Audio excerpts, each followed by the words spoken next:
Pancasila sebagai pandangan hidup bangsa.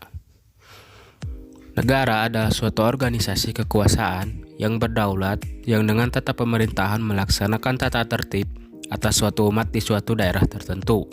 Diponolo 1975. Setiap bangsa di dunia yang ingin berdiri kokoh dan mengetahui dengan jelas arah mana tujuan yang ingin dicapainya sangat memerlukan pandangan hidup.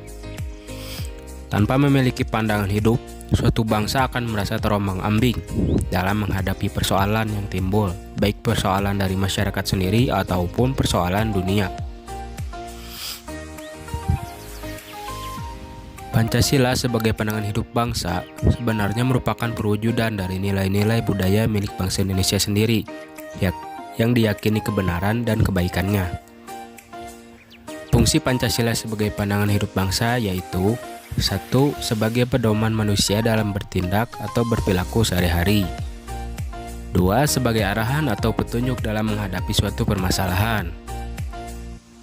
3. Sebagai alat pemersatu bangsa Indonesia. 4. Sebagai cita-cita atau tujuan yang hendak dicapai bangsa Indonesia. Selanjutnya, Pancasila sebagai dasar negara. Dasar negara adalah fondasi atau landasan yang kuat dan kokoh serta tahan terhadap segala gangguan. Karena itu betapa pentingnya Pancasila sebagai dasar negara. Pancasila sebagai dasar negara berarti Pancasila menjadi dasar atau pedoman dalam penyelenggaraan negara. Seandainya negara adalah sebuah bangunan, maka Pancasila sebagai fondasi yang nantinya akan dijadikan tempat berpijak bangunan-bangunan berikutnya. Adapun fungsi Pancasila sebagai dasar negara, yaitu 1. Pancasila sebagai dasar negara kesatuan Republik Indonesia. Yang kedua, Pancasila sebagai pandangan hidup bangsa Indonesia. Yang ketiga, Pancasila sebagai kepribadian bangsa Indonesia. Yang keempat, Pancasila sebagai jiwa bangsa Indonesia.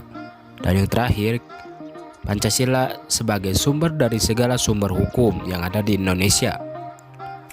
Sedikit penjelasan di poin 5. Sumber dari segala sumber hukum maksudnya adalah semua hukum yang ada di Indonesia, baik itu perundang-undangan dan hukum-hukum lain, tidak boleh bertentangan dengan Pancasila.